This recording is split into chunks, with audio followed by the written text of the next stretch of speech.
સરકાર દર વર્ષે જર્જરિત બિલ્ડિંગના રિનોવેશન અને નવીનીકરણ પાછળ કરોડો રૂપિયા વાપરે છે, પરંતુ આપણે ત્યાં એક પણ કામ ભ્રષ્ટાચાર કર્યા વગર થાય તો ભ્રષ્ટાચારની વ્યાખ્યા જ બદલાઈ જાય.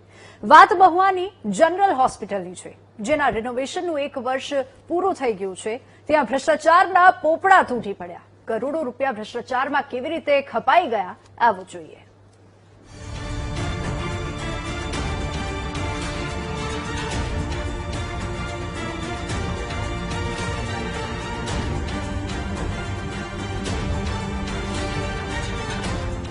ભ્રષ્ટાચાર મુક્ત ગુજરાતની વ્યાખ્યાને સરકારે બદલી નાખવી જોઈએ, કારણ કે ગુજરાતમાંથી ભ્રષ્ટાચાર નાબૂદ થાય તેવું નથી લાગી રહ્યું.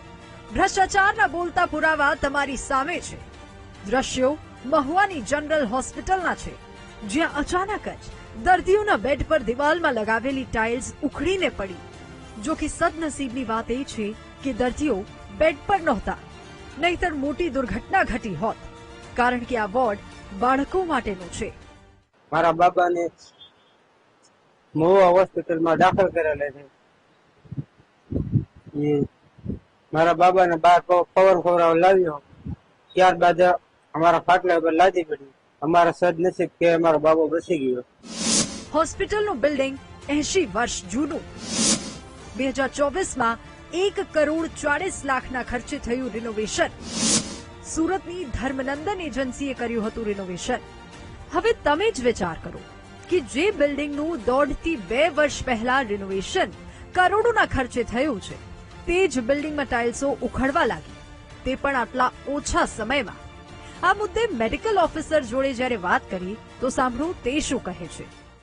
ગઈકાલે બાળકોના વિભાગમાં દિવાલ પરની જે ટાઇલ્સ હતી એ પડી ગઈ હતી, અને એ દરમિયાન ત્યાં કોઈ દર્દી કે કોઈ વ્યક્તિ હાજર ન હોય, કોઈ જાનહાની થઈ નથી, અને પીઆઈ ને જાણ કરતા હાલમાં ત્યાં કલર કામ કરી નાખવામાં આવશે. અને આ અગાઉ પણ ગયા 1-2 મહિના પહેલા પંખા પડ્યા હતા, એની પણ તાત્કાલિક જાણ કરી પંખાને બદલાવી નાખેલ છે.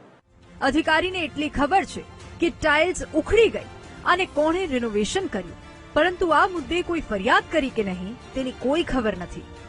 સીધી રીતે કરોડો રૂપિયા ભ્રષ્ટાચારીના ખિસ્સામાં ગયા છે.